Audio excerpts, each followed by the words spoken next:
امریکی صدر کا ایران جنگ جلد ختم ہونے کا اندیا، کہا ایران کے ساتھ جنگ ختم ہونے کے قریب ہے۔ ایران کسی بھی طرح معاہدہ کرنا چاہتا ہے، مداخلت نہ کرتا تو ایران کے پاس جوہری ہتھیار ہوتے، ایران کو جوہری ہتھیار رکھنے کی اجازت نہیں دیں گے۔ امریکی صدر کا اگلے مذاکرات بھی پاکستان میں ہونے کا اشارہ، ایران سے مذاکرات کا اگلا دور پاکستان میں ہو سکتا ہے، مذاکرات کا اگلا دور آئندہ 2 روز میں ہو سکتا ہے۔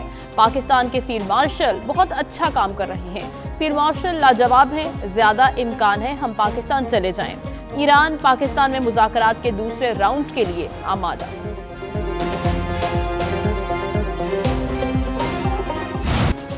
ایران کے ساتھ سیز فائر برقرار ہے، امریکہ اور ایران کے درمیان موجود بد اعتمادی راتوں رات ختم نہیں ہو سکتی۔ امریکی نائب صدر جے ڈی وینس نے کہا، ایران کے ساتھ مذاکرات اطمینان بخش ہیں، ہم نے پاکستان کی ثالثی میں مذاکرات میں زبردست پیش رفت کی ہے، پہلی بار ایران سے اعلیٰ سطح پر براہ راست بات ہو رہی ہے، ایسا معاہدہ چاہتے ہیں جو ایران کو پراکسیوں کی مالی معاونت سے روکے، ہمارا اصولی موقف ہے کہ ایران کے پاس جوہری ہتھیار نہیں ہو سکتے۔ ٹرمپ ایران کے ساتھ چھوٹی موٹی نہیں بلکہ بڑی ڈیل چاہتے ہیں، ایران شرائط مان لے تو وہ بھی ترقی کے سفر پہ کے ساتھ چل سکتا ہے۔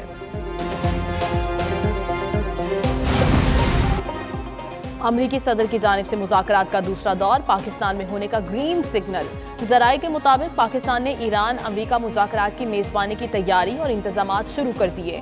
وزیر اعظم آفس، وزارت خارجہ، وزارت داخلہ اور متعلقہ اداروں کو احکامات جاری، مذاکرات کا دوسرا دور بھی پہلے والے مقام پر ہی ہوگا۔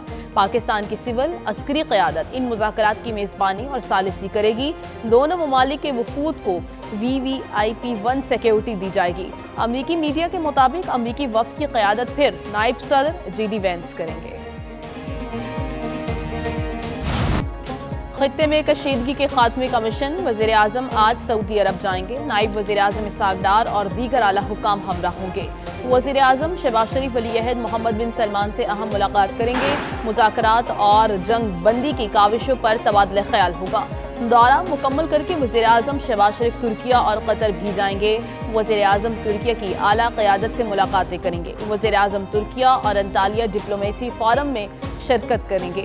وزیر اعظم کے دوروں کا مقصد خطے میں پائیدار امن کے لیے مشاورت کرنا ہے۔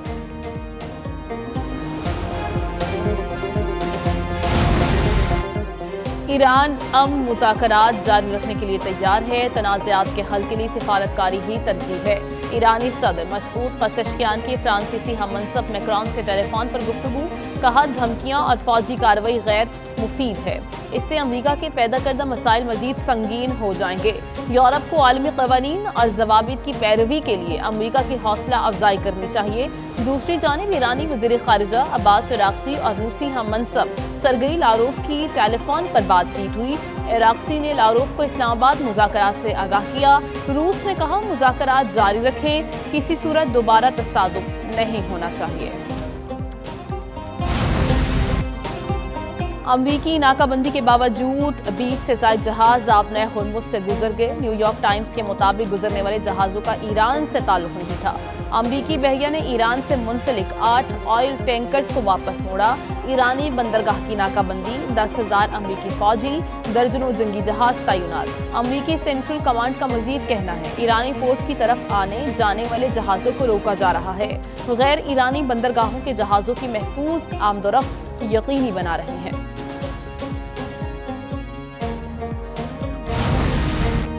امن مذاکرات پر صدر ٹرمپ کے بیان پر خام تیل کی قیمتوں میں کمی، امریکی خام تیل WTI $91 فی بیرل میں فروخت، برطانوی خام تیل کی قیمت $94 فی بیرل ہو گئی۔ پاکستان سٹاک ایکسچینج میں تیزی، 100 انڈیکس میں 4,000 سے زائد پوائنٹس کا اضافہ، 100 انڈیکس 1,69,430 پوائنٹس پر ٹریڈ کرنے لگا۔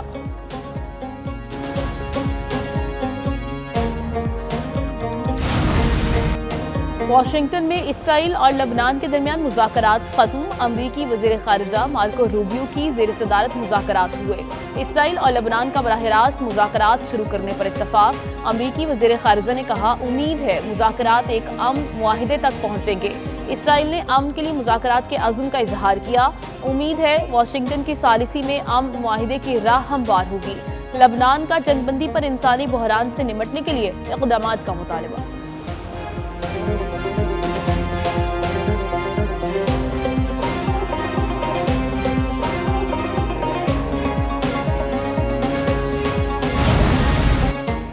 مذاکرات کے دوران اسرائیل کے لبنان پر حملے، اسرائیلی فوج نے جنوبی لبنان کی متعدد علاقوں کو نشانہ بنایا۔ 24 گھنٹوں کے دوران 35 افراد شہید، 150 سے زائد زخمی۔ لبنانی وزارت صحت کے مطابق شہداء کی تعداد 2124 ہو گئی، 6000 سے زائد افراد زخمی۔ شہداء میں 254 خواتین اور 168 بچے شامل، 12 لاکھ سے زائد افراد بے گھر ہو چکے۔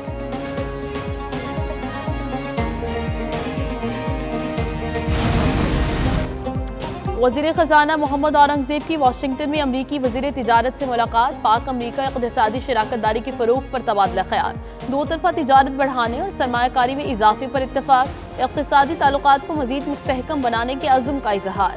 وزیر خزانہ کی IMF عہدیدار سے بھی ملاقات، IMF پروگرام کے تسلسل پر تفصیلی تبادلہ خیال، مہنگائی، برآمدات اور ترسیلات زر پر اثرات کا جائزہ لیا گیا۔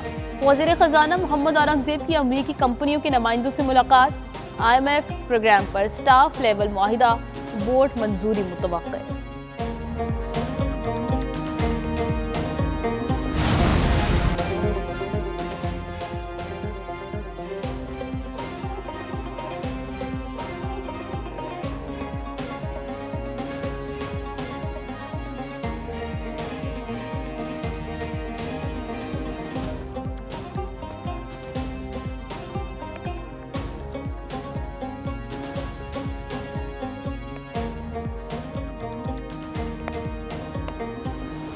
پنجاب حکومت کا مثالی گاؤں منصوبے میں توسیع کا فیصلہ سامنے آیا ہے۔